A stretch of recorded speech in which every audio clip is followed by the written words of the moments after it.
Hello दोस्तों, जैसा कि हमने पिछले वीडियो में यूनिट 3 के इम्पोर्टेंट क्वेश्चन को कवर कर लिया है, तो आज की इस वीडियो में हम लोग यूनिट 4 के इम्पोर्टेंट टॉपिक्स को कवर करने वाले हैं। तो हमारा पहला टॉपिक या क्वेश्चन ये है कि सिंथेसिस और रिएक्शंस हमें बताना है फेनेथिलीन के बारे में। तो जो हमारा फेनेथिलीन होता है, ये क्या होता है? पॉलीसाइक्लिक एरोमेटिक हाइड्रोकार्बन होता है, जिसकी फार्मूला C14H10 होती है। ये जो फेनेथिलीन होती है, ये 3 बेंजीन रिंग को फ्यूज्ड करके रखती है। मतलब क्या है कि एक बेंजीन रिंग, 2 और 3, ये तीनों को फ्यूज्ड करके एक जगह एक कंपाउंड को बन जाना, यही हमारा फेनेथिलीन कहलाता है। ये हमारा कितने होते हैं? C14 और H10 होते हैं। और जितने भी कार्बन इसमें प्रेजेंट है वो सभी sp2 हाइब्रिडाइज्ड कार्बन आइटम होते हैं। ये कलरलेस होते हैं, क्रिस्टल लाइक सॉलिड होते हैं, और कभी कभी ये येलो कलर में भी अपीयर होते हैं। फेनेथिलीन क्या होता है? इसका यूज हम लोग करते हैं dyes, plastics and pesticide, explosive and drug में हम लोग फेनेथिलीन का यूज करते हैं। ये जो होता है, ये आइसोमेरिक फॉर्म होता है किसका? एंथ्रासिन का, और बहुत ही ज़्यादा मोर रिएक्टिव होते हैं देन एंथ्रासिन। ये बेंजीन सोल्यूशन में जाता है तो हमें ब्लू कलर का सोल्यूशन देता है। अब हम लोग देखते हैं सिंथेसिस ऑफ फेनेथिलीन क्या है। तो सबसे पहला जो रिएक्शन होता है वो हमारा होता है हावर्थ सिंथेसिस। इसमें क्या होते हैं कि नेफेथिलीन का रिएक्शन हम लोग succinic anhydride in the present of AlCl3, जिसमें कि हमारा रिडक्शन और डिहाइड्रोजिनेशन सभी होते हैं, और वो जो प्रोडक्ट हमें देंगे वो फेनेथिलीन होता है। जैसा कि यहाँ पे देख रहे होंगे रिएक्शन है, ये हमारा क्या है? नेफेथिलीन है। इस जगह से ये बेंजीन से ये हाइड्रोजन का रिमूव होना, इस ऑक्सीजन के साथ जाकर जुड़ना, और ये जब ये ऑक्सीजन यहाँ से हटेगा तो ये कार्बन बॉन्ड यहाँ पे बॉन्डिंग करेगा और ये दोनों अटैच्ड हो जाएंगे। किसके प्रेजेंट में? तो AlCl3। यहाँ पे क्या हो रहा है? फेडल क्राफ्ट एसाइलेशन हो रहा है। फेडल क्राफ्ट एसाइलेशन मैंने आपको बताया था फर्स्ट यूनिट में। उसमें क्या होता है कि फेडल क्राफ्ट एसाइलेशन में क्या है? बेंजीन का रिएक्शन हम लोग CH3C डबल बॉन्ड Cl और AlCl3 के प्रेजेंट में करवाते हैं तो हमें एसीटोफेनॉन देता था। मतलब यहाँ जो कार्बन है, यहाँ से एक हाइड्रोजन को रिमूव करके यहाँ पे ये सब्सटीट्यूट हो जाता था। तो सिमिलरली यहाँ भी वही हुआ है फेडल क्राफ्ट एसाइलेशन में। ये कार्बन आइटम इस कार्बन से जाकर अटैच्ड हो गई है, यहाँ पे सब्सटीट्यूट हो गया ये। फिर हम लोग यहाँ पे क्या करते हैं? क्लेमेंसन रिडक्शन रिएक्शन करते हैं। ये हमारा क्या है? एंथ्रासिन का रेजोनेंस स्ट्रक्चर है। अब हम लोग देखेंगे डाइफेनाइल मीथेन। डाइफेनाइल मीथेन में क्या है कि ये कंपाउंड जो होती है कंसिस्ट ऑफ मीथेन होती है, जहाँ पे 2 हाइड्रोजन को रिमूव करके वहाँ पे 2 फेनाइल ग्रुप का एडिशन हो जाना। जैसे कि किसी भी मीथेन ग्रुप अगर हम लोग लेते हैं, उसमें से 2 हाइड्रोजन को हम लोग रिप्लेस करके वहाँ पे फेनाइल ग्रुप का एडिशन कर देंगे तो हमें जो प्रोडक्ट मिलेगा वो ये मिलेगा। और ये क्या होता है? वाइट कलर होता है। और डाइफेनाइल मीथेन जो होता है ये common skeleton in organic chemistry होता है। तो हमें यहाँ पे क्या मिलता है? ये रिडक्शन रिएक्शन करवाकर हमें ये प्रोडक्ट देता है। यहाँ से H और OH, ये H2O बॉन्डिंग कर लेता है और यहाँ से H2O का रिमूव होता है, और H2SO4 के साथ फिर जब हम इसका रिएक्शन करवाते हैं तो ये रिंग चेन रिएक्शंस को शो करता है। मतलब क्या है कि ये जो ओपन चेन थी ये यहाँ पे अब रिंग बना लिया है, और इसी को हाइब्रिड के फॉर्म में हम लोग ऐसे दिखा सकते हैं। जब ये प्रोडक्ट बन गई है, रिंग क्लोज चेन रिएक्शन हो गई है, तो फिर हम लोग यहाँ पे क्लेमेंसन रिडक्शन करवाएंगे तो यहाँ से सभी हाइड्रोजन का रिमूव होगा, जिससे हम लोग डिहाइड्रोजिनेशन भी कहते हैं। किसके प्रेजेंट में? तो प्लेटिनम के प्रेजेंट में।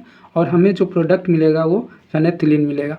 तो आप यहाँ पे देखेंगे मैंने ग्रीन कलर से जितने भी टॉपिक को कवर किया हुआ है उसके बारे में आप लोग को स्टेप वाइज करना है। जैसे कि ये फर्स्ट स्टेप में हमारा बनेगा, सेकेंड स्टेप हमारा ये होगा, थर्ड स्टेप ये है, फोर्थ ये, और फिफ्थ में हमें जाकर फेनेथिलीन मिल जाएगा।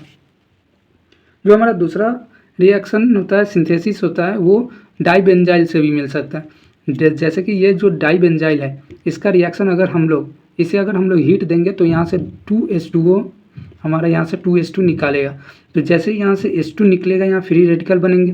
फ्री रेडिकल के कारण यहाँ पर डबल बॉन्ड का फॉर्मेशन होगा और हमें फेनेथिलीन मिल जाएगा। यहाँ पे एक और केस होती है जैसे कि 2,2 डाइमिथाइल डाइफेनाइल।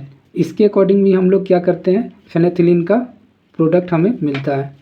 अब हम लोग देखेंगे रिएक्शन ऑफ फेनेथिलीन।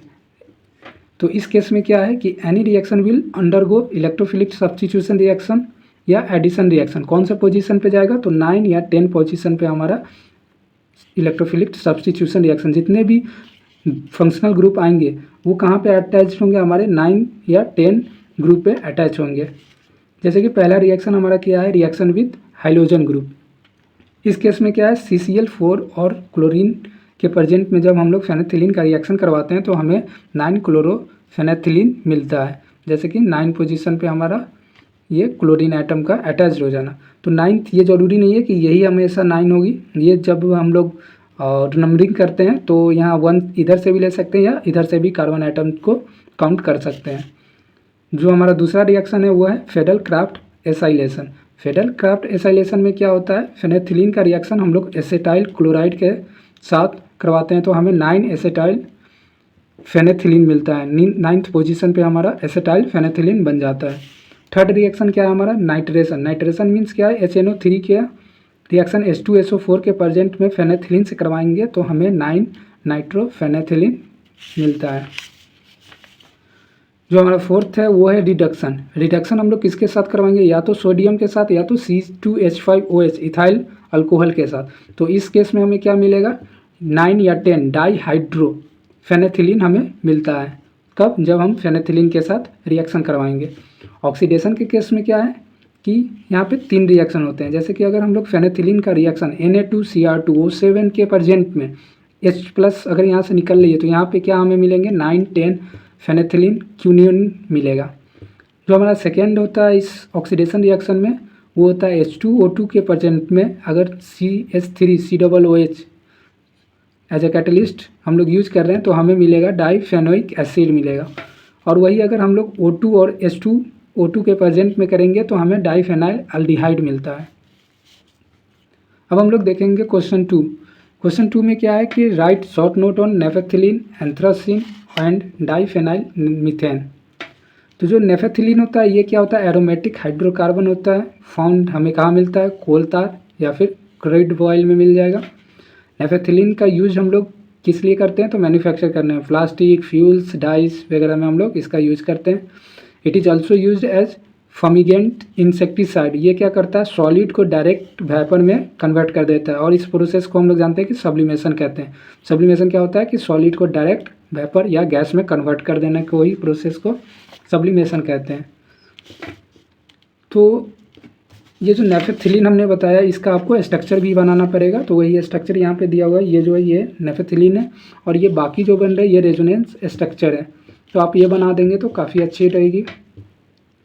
जो हमारा दूसरा है वो क्या है, एंथ्रासिन है। एंथ्रासिन के केस में क्या होता है कि ये भी सॉलिड होता है और ये पीएच का मतलब होता है पॉलीसाइक्लिक एरोमेटिक हाइड्रोकार्बन और फार्मूला इसकी कितनी होती है, C14H10। ये कंसिस्ट करता है 3 फ्यूज्ड बेंजीन रिंग एंथ्रासिन, जैसा कि हमारा फेनेथिलीन 3 बेंजीन रिंग को फ्यूज करता था।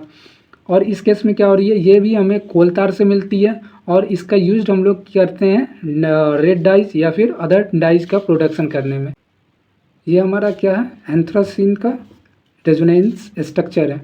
अब हम लोग देखेंगे डाईफेनाइल मीथेन।